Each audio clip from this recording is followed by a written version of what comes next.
Shalom saudara-saudara yang dikasihi Tuhan. Iya, bersyukur saya ada di sini lagi dan ya beberapa tahun yang lalu saya sering ke sini gitu ya. Jadi saya seperti kembali ke rumah. Dan disinilah keluarga. Saya boleh menjadi bagian dari Anda dan biarlah Anda boleh menemukan keluarga di tempat ini. Jadi keluarga bukan hanya keluarga inti tetapi juga keluarga di dalam gereja dan kita keluarga di dalam satu tubuh Kristus, ya. Dan bulan Juli ini khusus tentang keluarga. Hari ini tema yang saya akan bawakan, Who is raising your children? Siapa yang membesarkan anak-anakmu? Tuhan merancang, mendesain manusia di dalam sebuah keluarga, saudara. Jadi diciptakannya laki-laki dan perempuan. Begitu laki-laki dan perempuan ada sebuah keluarga. Begitu ada suami istri, maka akan hadir anak-anak. Jadi kenapa Tuhan tidak mendesain cloning? Mudah buat Tuhan ciptakan Adam. Setelah itu di cloning akan ada Adam yang lain. Tapi Tuhan menciptakan ada Hawa. Dan Tuhan menciptakan ada anak-anak. Keluarga yang sudah jatuh ke dalam dosa. Pembunuhan pertama terjadi di dalam keluarga. Kain membunuh Habil. Dan saudara, disitulah kita melihat bagaimana keluarga demi keluarga rusak dan hancur karena dosa. Tapi Kristus datang, Kristus memulihkan. Dan dia mengembalikan panggilan awal, siapa yang harus membesarkan anak-anak? Siapa yang harus mendidik anak-anak? Yaitu kita orang tua. Kita yang dipercaya oleh Tuhan, kita akan dikasih kekuatan, kita akan dikasih kemampuan untuk membesarkan anak-anak kita. Dan saudara, saya akan mulai khotbah saya, saudara, kira-kira saudara kalau bisa mencatat atau mau foto silahkan ya, foto dari slide yang saya berikan. Saudara, sekarang ini orang sering berkomunikasi dengan ChatGPT. Ada seorang berkomunikasi begini, jika Anda adalah setan dan ingin menghancurkan Amerika, bagaimana Anda melakukannya? Next slide. Ya, jadi apa yang Anda akan lakukan? Nah saudara, ternyata dia bilang begini, merusak struktur keluarga. Nomor satu yang dirusak keluarga. Kalau mau ngancurin negara, rusak keluarga. Jadi kita ngelihat negara yang kuat karena ada keluarga yang kuat. Dan keluarga itu ketika dirusak strukturnya, ordonya. Saudara, siapa kepala keluarga? Siapa kepala laki-laki? Kristus kepala laki-laki. Suami kepala istri. Dan setelah itu anak. Jadi jelas urutannya, jangan sampai anak yang jadi nomor satu. Jadi sekarang saudara, kalau saya terus menyuarakan tentang parenting, karena saya melihat dunia sedang menggeser. Jadi anak nomor satu, gentle parenting. Pokoknya yang penting anak jangan sampai kepahitan, jangan terluka, jangan nangis, jangan kecewa. Saudara, baru-baru ini saya menonton serial drama Korea, saudara ya, yang judulnya Teach You a Lesson. Ya, jadi ini fenomena di sekolah-sekolah dan di mana terjadi bullying. Lalu kemudian saudara, orang tua yang punya anak yang orang tua yang pejabat tentunya yang punya kuasa. Wah, anaknya ini saudara jadi jawara, ya. Jadi apa saudara? Jadi preman, ya. Jadi ngebully teman seenaknya. Wah, saudara, waktu saya nonton itu pertama masih, iya ya fenomena. Lama-lama gemes saudara ya. Melihat ini orang tua saudara, enggak tahu bagaimana dia sedang merusak anak. Jadi ketika anak tahu posisinya, kayak dia punya kuasa, enggak bakal bisa dihukum, untouchable, ya, enggak bisa disentuh saudara. Wah saudara, ngeri sekali. Anak itu menuju kepada kehancuran. Lalu saudara menabur perpecahan dan kebencian dengan menggunakan media.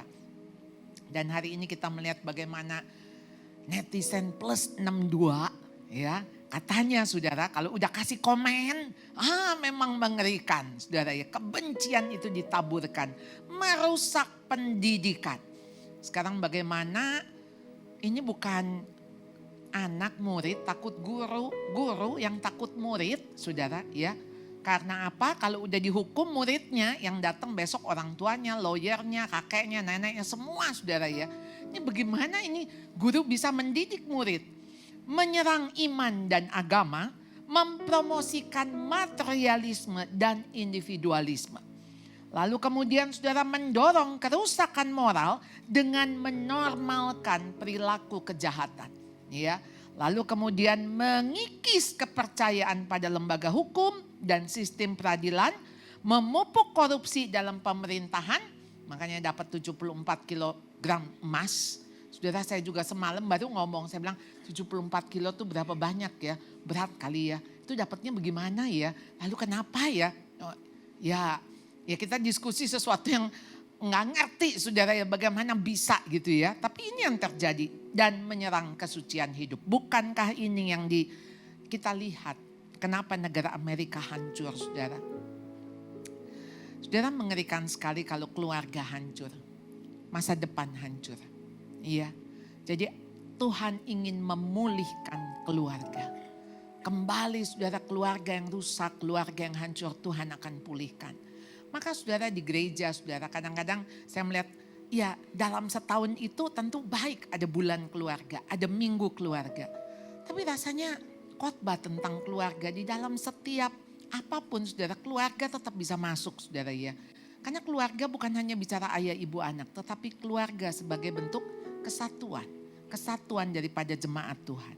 Saudara, ada satu buku yang berjudul Kingdom Purpose, Parenting with Kingdom Purpose.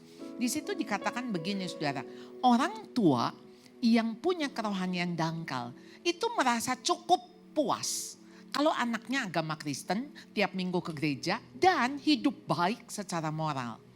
Apa bedanya sama agama lain?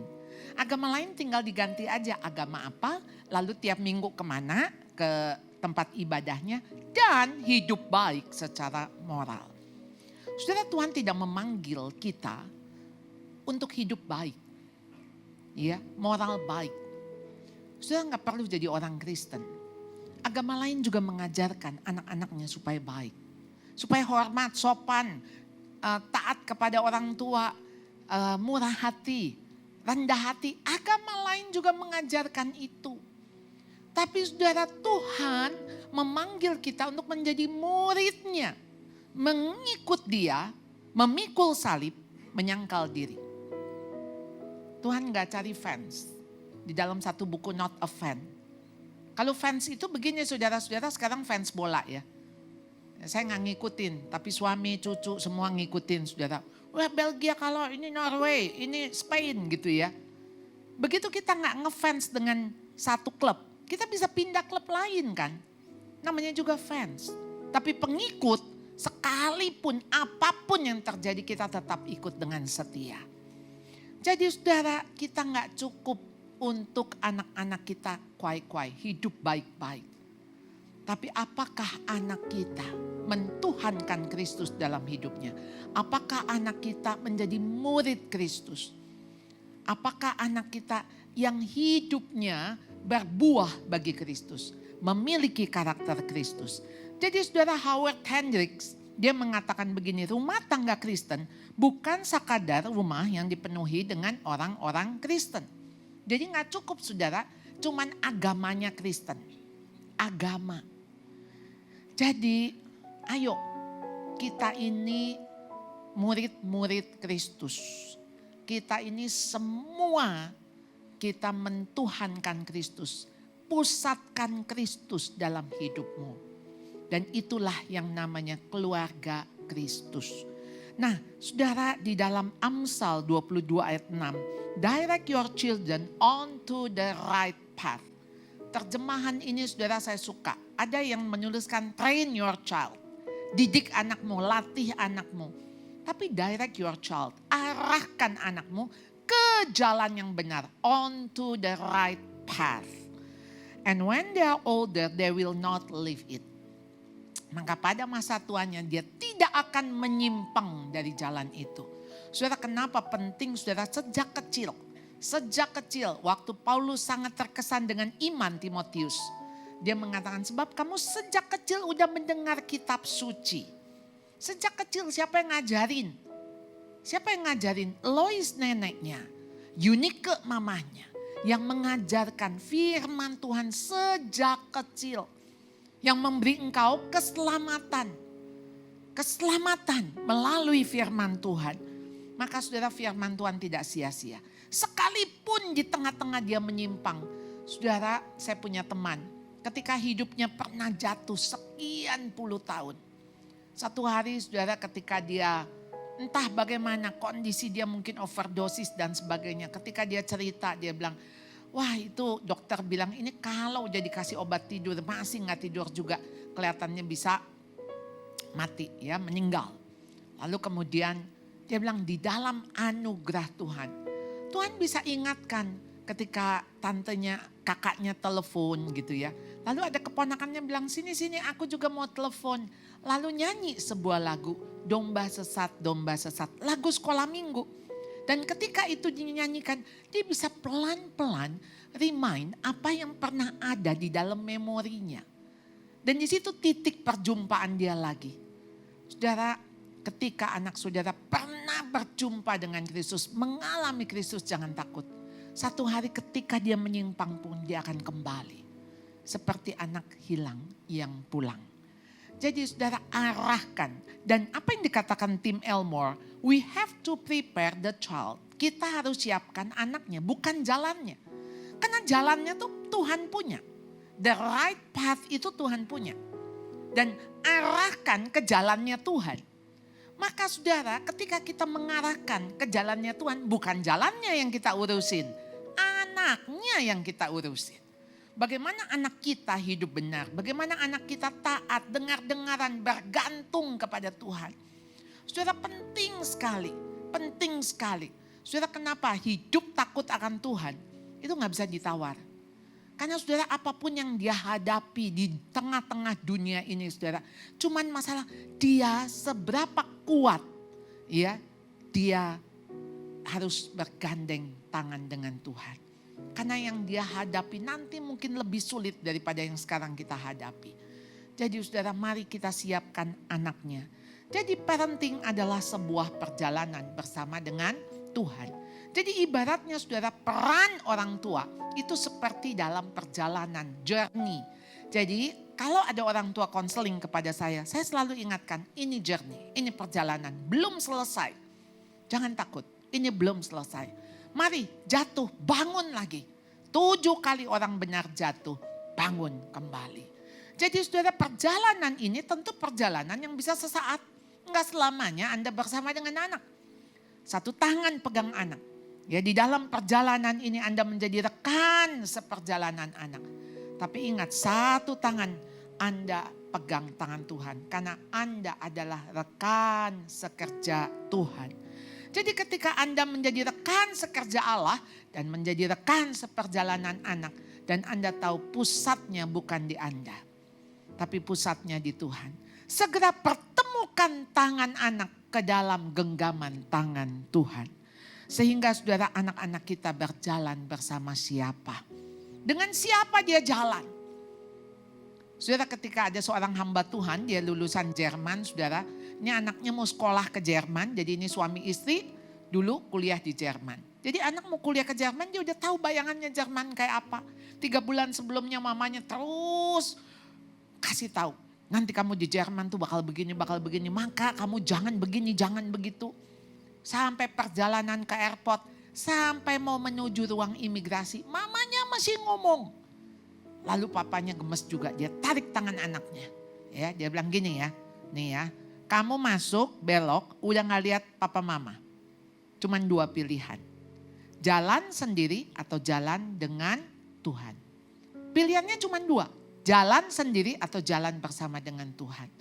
Itu kayaknya menyimpulkan yang berbulan-bulan mamanya ngomong, ya. Kesimpulannya cuma di situ. Ya, mau jalan sendirian, kalau kamu merasa pede, kamu merasa bisa, kamu merasa mampu, ingat, tinggi hati awal kehancuran. Maka jalanlah bersama dengan Tuhan. Karena tergantung kita berjalan bersama siapa, itu yang menentukan kita kemana. Ya, jadi bukan soal tujuannya, tapi jalan sama siapanya. Kita jalan sama Tuhan. Jangan takut, di dalam lembah kekelaman pun Ia ada, menyertai kita. Dia setia. Jadi saudara, ayo dorong anak-anak terus berjalan bersama dengan Tuhan. Apapun musimnya, apapun keadaannya. Jadi saudara, what if we raise our children to gain the world, but in the process they forfeit their souls? Apa gunanya dia memperoleh seluruh dunia? Apa gunanya dia sukses? Apa gunanya dia berhasil kalau jiwanya binasa? Kalau jiwanya hilang, saudara nggak ada gunanya saudara. Menyedihkan sekali. Satu saat dia binasa, saudara mati-matian untuk dia sukses di dunia. Tapi saudara nggak mau mati-matian untuk dia sukses di dalam kekekalan. Buat apa dia berhasil di dunia ini saudara, dunia fana. 70-80 ya, Pastor Tante bilang tuh 80 aja ya cukup ya. Ya kalau nyampe 80 Pak ya, kan kalau kuat gitu ya. Tapi ya kita nggak tahu hidup ini. Tapi saudara, kita tahu kita sedang berjalan menuju kekekalan. Jadi nanti kematian hanya pintu menuju kekekalan. Jadi itu yang penting. Kalau saudara susah juga sementara di dunia. Sementara saudara. Tapi ketika kekal itu artinya selama-lamanya. Saudara hidup selama-lamanya atau saudara mati selama-lamanya. Saudara maukah saudara ketika saudara tahu kebenaran. Saudara tahu mengikut Tuhan. Satu-satunya jalan kebenaran dan hidup.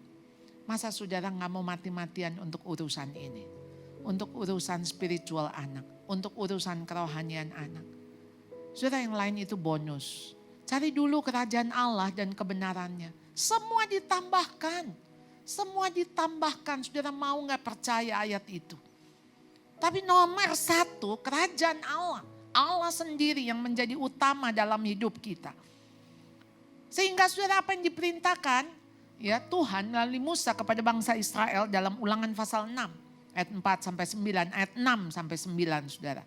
Apa yang kuperintahkan kepadamu pada hari ini haruslah kau taruh dalam hatimu. Haruslah engkau mengajarkannya berulang-ulang kepada anak-anakmu dan membicarakannya ketika engkau duduk di rumahmu atau sedang dalam perjalanan. Ketika engkau berbaring atau bangun.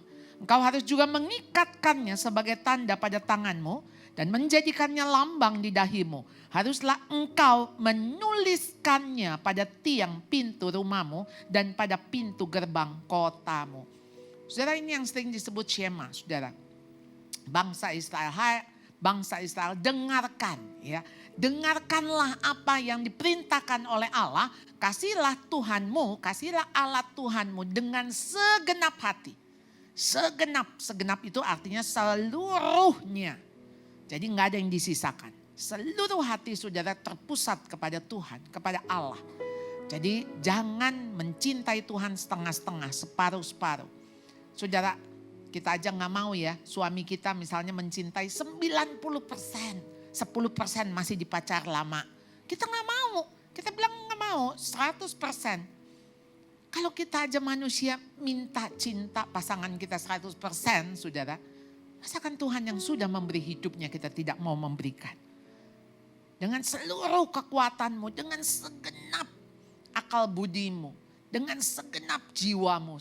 With all your heart, with all your strength, with all your mind. Seluruhnya saudara, with all your soul. Seluruh yang ada pada kita untuk mencintai. Dan saudara menarik di sini, apa yang kuperintahkan kepadamu, katamu. Kata engkau di sini maskulin. Jadi Anda tahu di bangsa Israel, siapa yang mengajar anak-anak? Zaman dulu belum ada sekolah. Siapa yang mengajar? Bapaknya. Papa. Papa itu ngajar.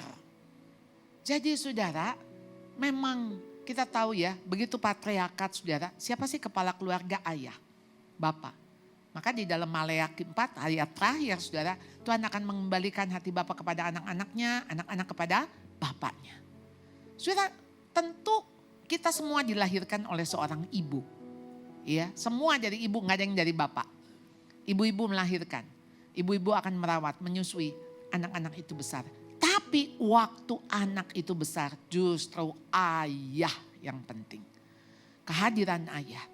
Maka saudara, kehadiran ayah itu sangat penting bagi anak-anak. Kita punya warisan begitu ya. Sebuah budaya begini. Yang membesarkan anak ibu-ibu, ayah-ayah cari uang. ayah-ayah kerja, ayah-ayah keluar, ibu-ibu yang penting. Saudara, enggak demikian saudara. Alkitab mengajarkan kepada kita di dalam Efesus 6 ayat 4. Hai bapak-bapak, janganlah bangkitkan kemarahan anak-anakmu. Tetapi didiklah mereka di dalam ajaran dan nasihat Tuhan. Saudara, siapa yang disuruh mendidik? Ayah.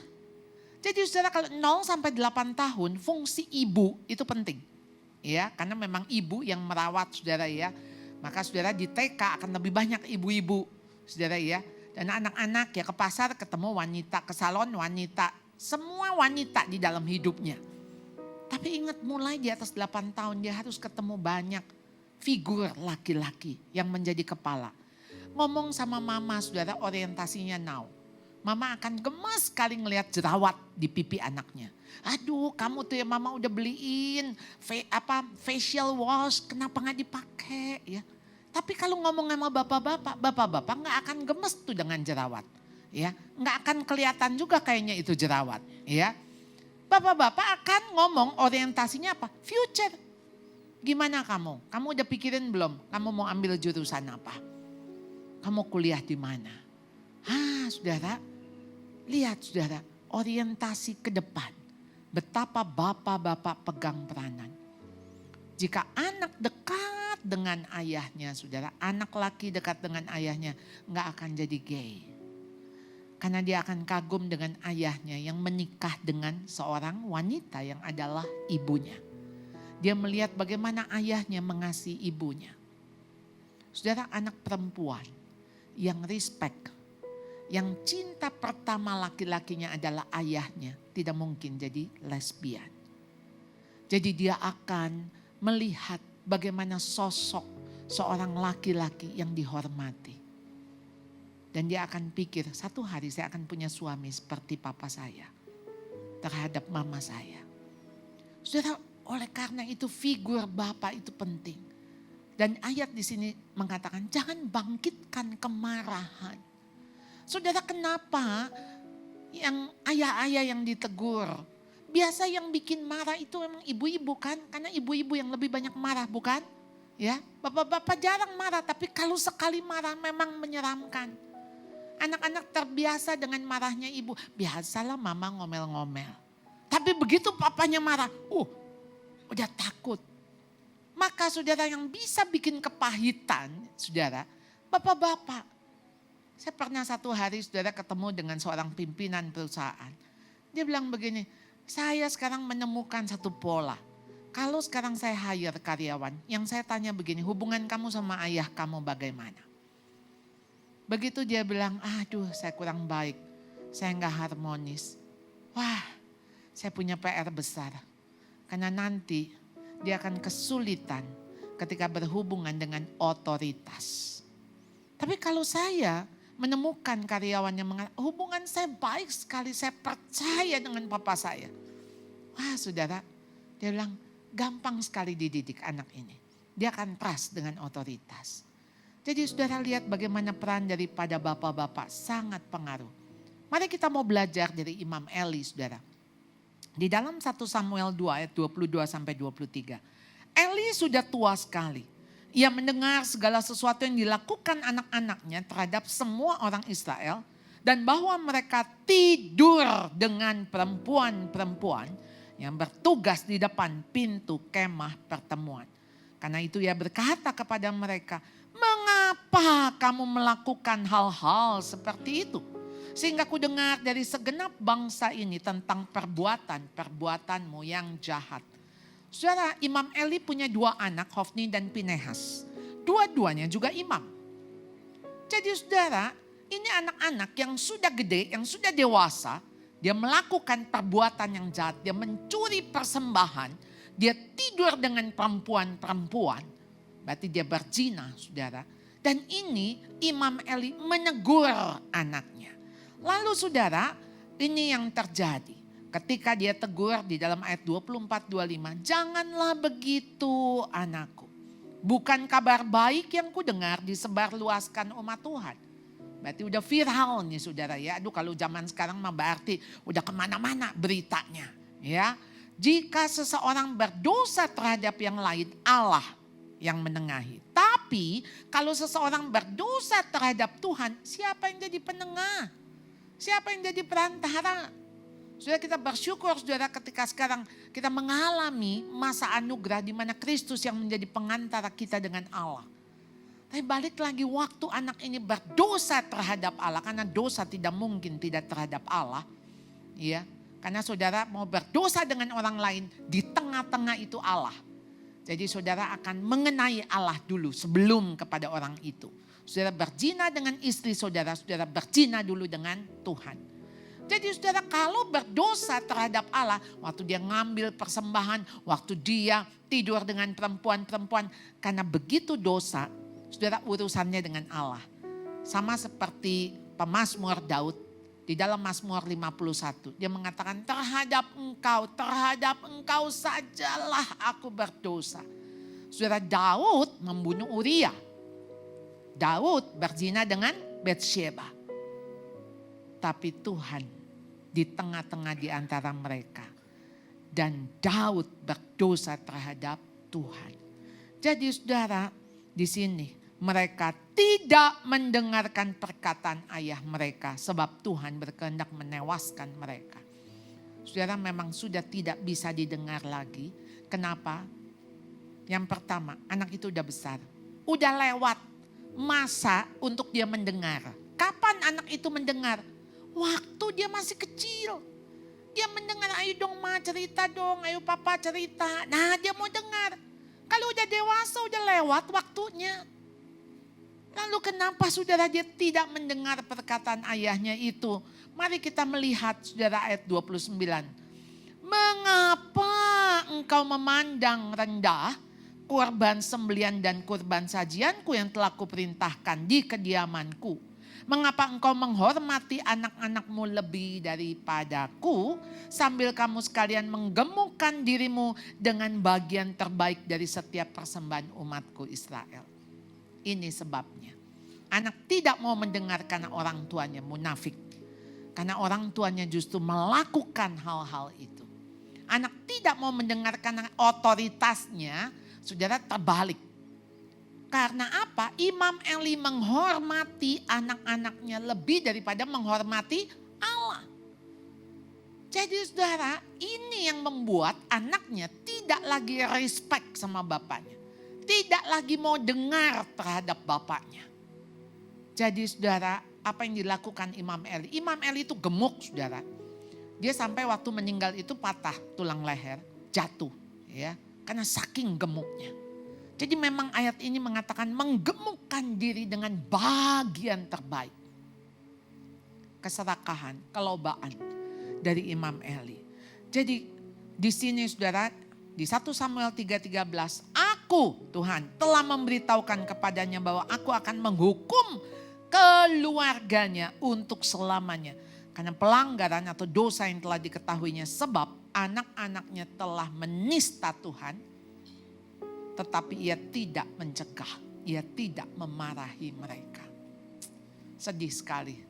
Hukuman Tuhan luar biasa saudara. Ya Tuhan mengasihi anak-anak kita, dia mau anak-anak kita selamat. Tapi tergantung seberapa besar kita menaruh perhatian kita, hati kita, cinta kita kepada anak-anak kita. Karena kita mencintai Tuhan lebih dulu. Kita memperhatikan Tuhan lebih dulu. Jadi di dalam Ulangan pasal 6 saudara, ayat yang ke-6. Apa yang kuperintahkan kepadamu pada hari ini? Di terjemahan kita yang satu saudara ditulis perhatikan. Ya, perhatikanlah. Tapi di TB2, taruh itu di dalam hatimu. Haruslah engkau perhatikan. Di situ aslinya adalah taruh itu di hatimu dulu. Taruh itu di hatimu. Jadi kalau itu yang utama di hatimu, maka engkau pasti memandang ini penting, memandang ini prioritas. Itu bagaimana kehidupan spiritual anak-anakmu. Kalau hari ini anak-anakmu dipanggil Tuhan, apakah dia ada di dalam kekekalan? Belum tentu saudara yang dipanggil dulu. Bisa anak-anak saudara dipanggil dulu pulang. Bisa. Apakah saudara yakin dia ada di sisi Tuhan? Dia akan ada bersama dengan Tuhan. Jadi saudara, Mari kita belajar dari Ayub. Saudara, Ayub itu punya 7 anak laki-laki, 3 anak perempuan. Tiap-tiap hari pesta. Jadi saudara bisa kebayang Senin sampai Minggu. Ya, hari ini si A, besok si B, berikutnya si C. Terus 7 hari dan 3 anak perempuan ini diundang. Lalu ini yang dilakukan oleh Ayub. Setiap kali sesudah hari-hari pesta, Ayub memanggil dan menguduskan mereka. Keesokan harinya pagi-pagi Ayub bangun dan mempersembahkan kurban bakaran sesuai dengan jumlah mereka semua. Sebab pikirnya mungkin anak-anakku sudah berbuat dosa dan telah mengutuki Allah di dalam hatinya. Mungkin dia tidak tahu persis karena dosa itu ada di dalam hati. Dia tidak bisa melihat hati anak-anaknya. Tapi dia udah prepare.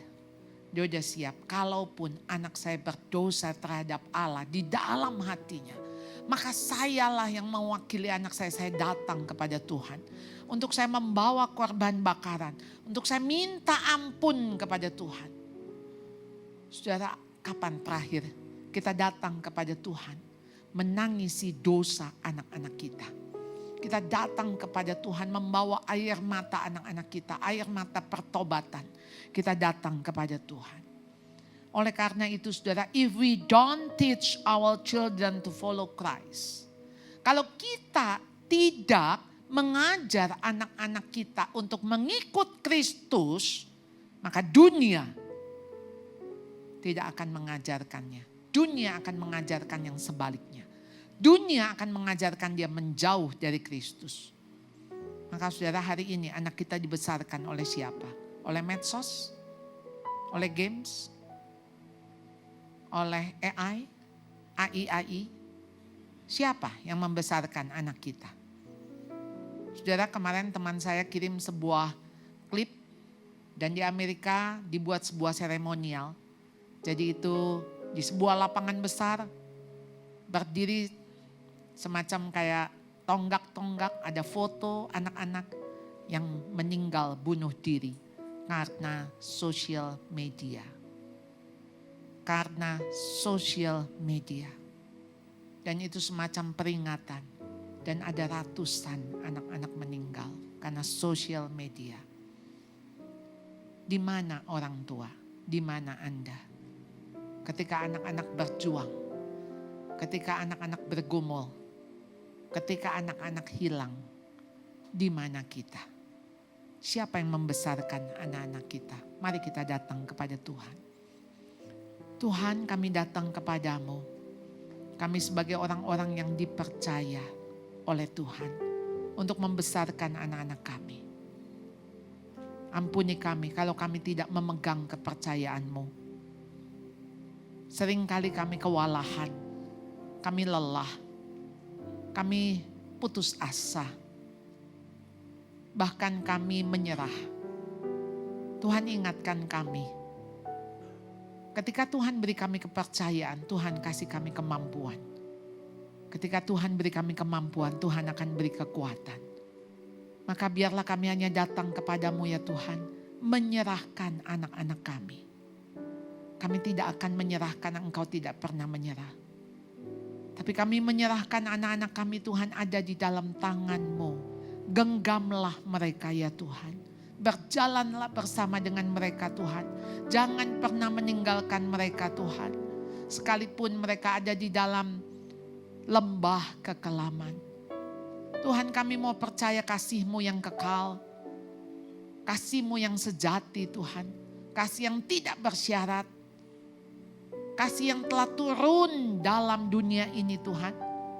Justru Tuhan datang untuk mencari orang-orang yang binasa. Orang-orang yang sakit. Orang-orang yang hilang. Tuhan akan temukan. Tolong Tuhan anak-anak kami dimanapun berada. Kami sekali lagi datang. Kiranya Engkau yang menyertai. Kau tahu masa depan mereka. Bahkan Engkau sudah ada. Sudah hadir di masa depan mereka. Kami tidak perlu khawatir. Oleh karena itu biarlah anak-anak kami hanya takut akan Tuhan. Itu saja kekhawatiran kami ya Tuhan, kalau mereka tidak dekat dengan Tuhan. Maka Tuhan, kami sekali lagi datang. Bukan saja kami membawa pertobatan hati anak-anak kami, tapi kami mau bertobat kepadamu. Pulihkan kami Tuhan, perbaharui kami. Dan biarlah Tuhan kami boleh berjalan bersama dengan Tuhan, bergandengan tangan. Dan anak-anak kami juga menggandeng tangan Tuhan. Kami berdoa, bersyukur dan memohon hanya dalam nama Tuhan Yesus. Mari semua yang percaya katakan,